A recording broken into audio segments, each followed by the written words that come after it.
Mapagpalang araw, kumusta po kayong lahat? Sana okay kayo dyan, no? Sana nasa mabuti kayong kalagayan. Kumusta po? Ayan, kaibigang Peter. Kumusta ka dyan, kaibigan?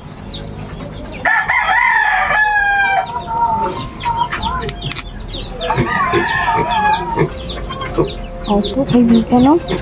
Ayan, ang kaibigan, no? Meron na namang nagpapatanong po, no, sa atin, kaibigan. So, ayan, no, nais po natin sagutin sana ito, kaibigan, no, yung katanungan ng isa nating viewers po, kaibigan.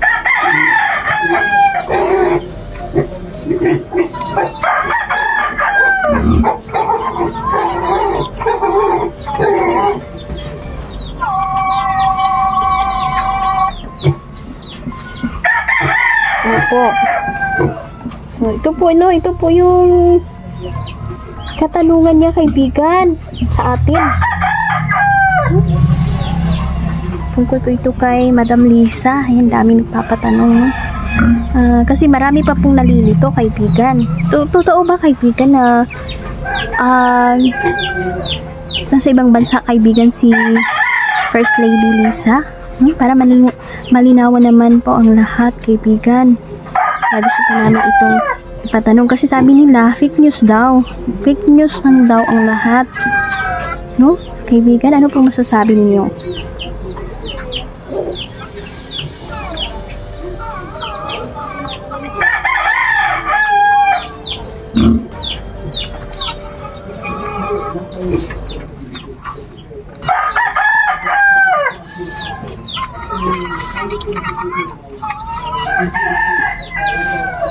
Opo, kaibigan. So, sabi ni kaibigan na totoo po, no? Totoo po talaga. So, hindi pala ito kahaka-haka lang, no? Salamat pala, kaibigan, no? Dahil sumagot ka po sa katanungan namin, kaibigan. Paumanhin niyo po na dami pong nagpapatanong. Sabi ni Peter, wala naman daw anumano, naiintindihan naman po ng ating kaibigan, no? Kasi gusto po nilang tumulong. Opo, totoo daw na si Lisa andun talaga sa ibang bansa at nagpapakasaya si First Lady doon. Nako, bakit ganun?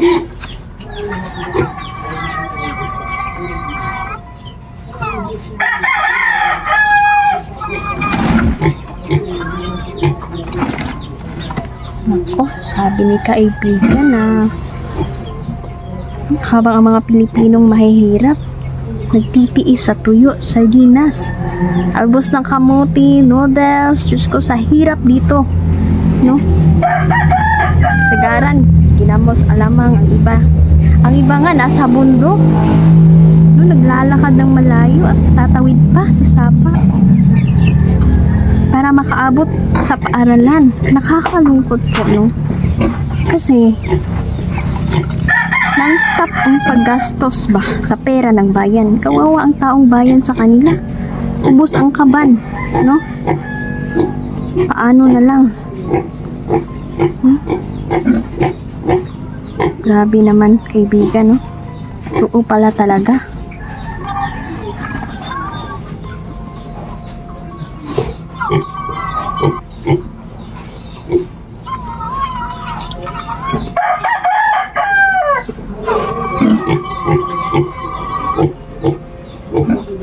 Opo.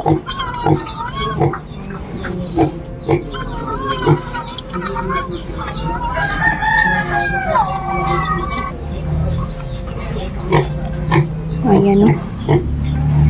Buti nga, sabi ni kaibigan Peter na maraming nagising kasi may mga tao pa rin na nakadilat naman ng mata pero hindi pa rin nila nakikita. Tama, kaibigan.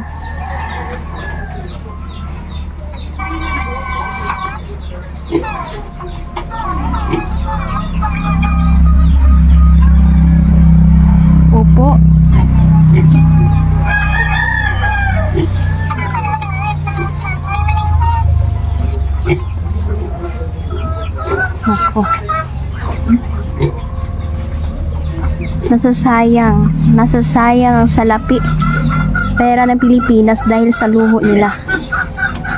Kaya dapat talaga yung namumuno ay may puso sa mahihirap. Yun yung importante, no? Sabi ni kaibigang Peter, siguro nakikita po nila na ang hirap, yung mga mahihirap, sobrang hirap na hirap pa rin, no? Halos hindi makabili ng bigas kasi hindi naman talaga nila pinapamura yung bigas. Lalo na po dito sa bundok, no? Ang mura-mura pa ng sahod. Kung manghornal ka, 150 pesos lang yung araw mo dito, no? 200 pesos. Isang araw ka sa Basakan, no? Manggabot, mangani, mananggi. Yan yung kabuhayan namin dito, no? Kaya lang, kailangan talaga na wala na kayo choice, trabaho na lang ka kasi kaysa wala kang mabibili na pagkain, 'di ba? No? Sana sa susunod na may pipiliin tayong mamuno. Yun na yung may puso naman para sa mahihirap. No? Hindi lang na puro pang gasta-gasta lang ng pera, no? Ang gusto nila, yung mga luho nila yung masusunod. Paano naman yung mahihirap dito? Kawawa po talaga. No? Kaming mahihirap, relate po kami dyan.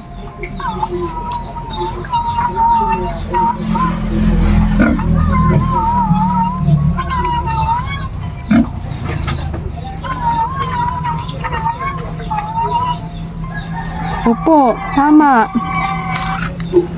Ayan, no? Awa din pala ang ating mga kaibigan sa atin, no? Sana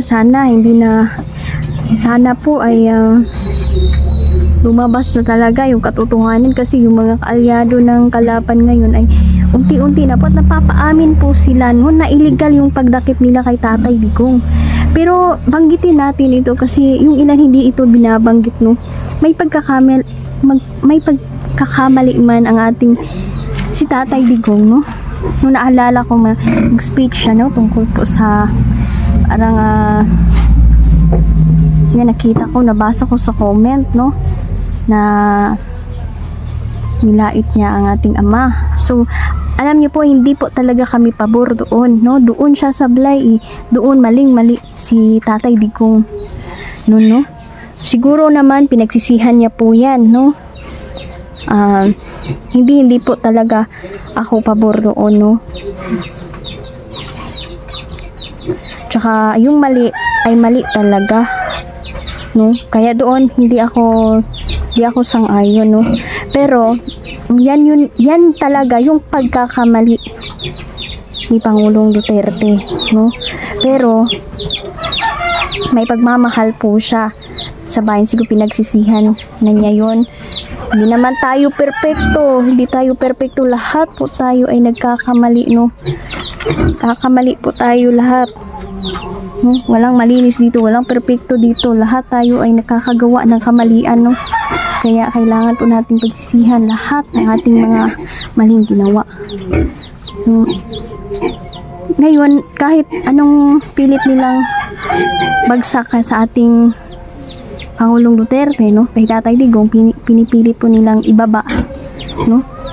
Pero mas lalo pong nag-iingay ang tao sa mga Duterte, no? Mas lalo po silang minamahal ngayon ng taong bayan. Yan din po ang napansin ko, kaibigan.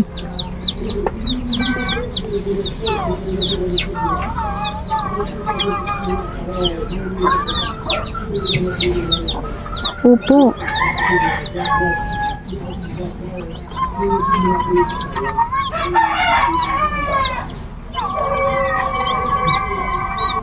Tama ang sinabi ni kaibigan, no? So ngayon, no, parang ano talaga parang gusto nila na nagmamadali sila talaga na mapapha mga Duterte, no? Gusto nila na mawala na si Duterte dito sa atin, no, sa Pilipinas. Pero sabi ni kaibigan, marami pang Duterte. Nandyan pa si VP Sara.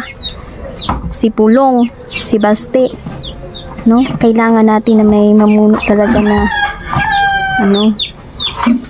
yung matapang, no? Hindi bulag sa mahirap.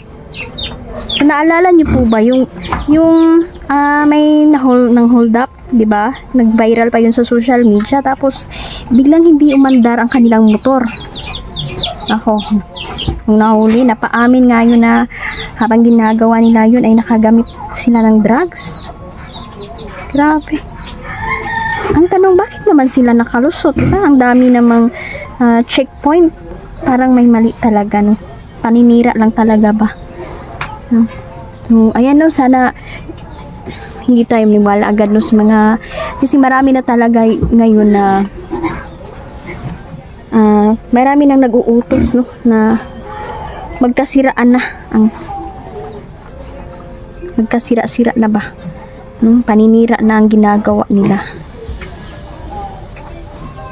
So, sana po magkaisa ang lahat. Yun naman yung natin dito, na magkaisa lahat, no? Sana po sana naman po ay malinawan na po yung presidente natin si Marcos, no? Sana makita niya, no, ang totoong problema ng ating bayan ngayon, no? Salamat po, kaibigan, no? Sana hindi ka pa magsawa, no, na sumagot po sa aming katanungan, kaibigan. Ayan, no, at hindi naman po masama, no, napakinggan natin sila. At so ayan, no, nagpapasalamat ako dahil pinaunlakan ng ating mga katanungan po. Meron din pong time, no, oras, panahon na hindi po sila sasagot sa ating mga katanungan. So hanggang samantalahin na natin ito na magtanong tayo, no? So mag-ingat pa rin tayo dahil dadanas pa rin tayo, no, ng matinding kahirapan, kagutuman, no? Gutom ng Pilipino, dadanas tayo dyan. Kahirapan, hindi yan maalis, no? Nandyan na yan. So mag-ingat kayo. Mahal na mahal ko po kayong lahat. Salamat po sa patuloy ninyong pagsubaybay dito sa ating bawat upload. Maraming salamat po, no? Pagpatuloy natin ang pagdarasal, kasi ang Diyos lang po ang may control sa lahat, no? Ito po ay mga babala lang naman po ito, no? Pero wala pa rin makakatalo, no? Si Lord lang talaga, no? Ang Panginoon lang talaga ang ating sandigan, no? Pagdasal tayo palagi, no? Dahil yan yung natin, yan yung walang imposible sa pagdarasal, no? Unang-una. At ipagdasal na lang po natin, no? Sa nagabayan ng Pilipinas sa pamumuno ni Pangulong Marcos. Kung hindi masasayang ang mga pinaghirapan na iangat, no, ang ating ekonomiya sa tulong ng mamamayan, no? Baka lalo tayong maglugmok sa kahirapan, no? Kaya sana, no, i-touch yung heart niya, no? Dahil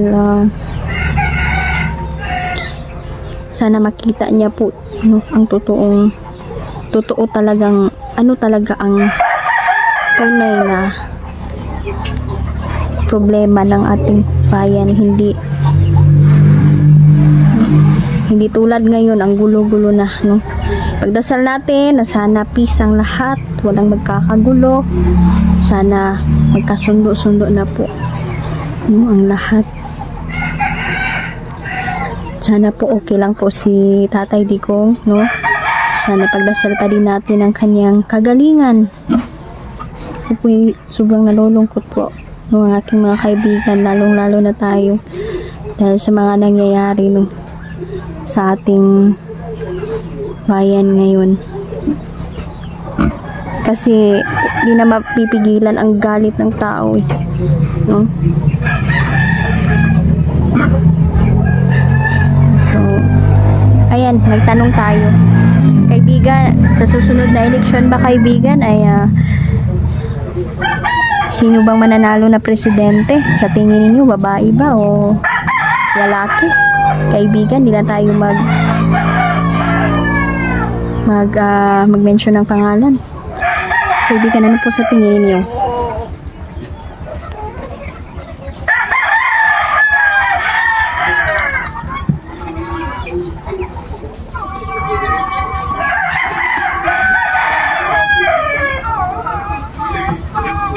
So, sabi ni kaibigan, no, na babae na daw susunod na presidente. Hala, sino kaya yun? No, sana may mamumuno na, no, na may puso, no, para sa mahihirap. Yan. Parang kilala ko na yan, kaibigan, kung sino yan. So, yan, nakakatuwa naman, no. Mananalo talaga, no, ang kabutihan laban sa kasamaan. So, hanggang dito na lang po muna, no. Maraming salamat. Mag-ingat po kayo. Mahal na mahal po namin kayong lahat. Ingat.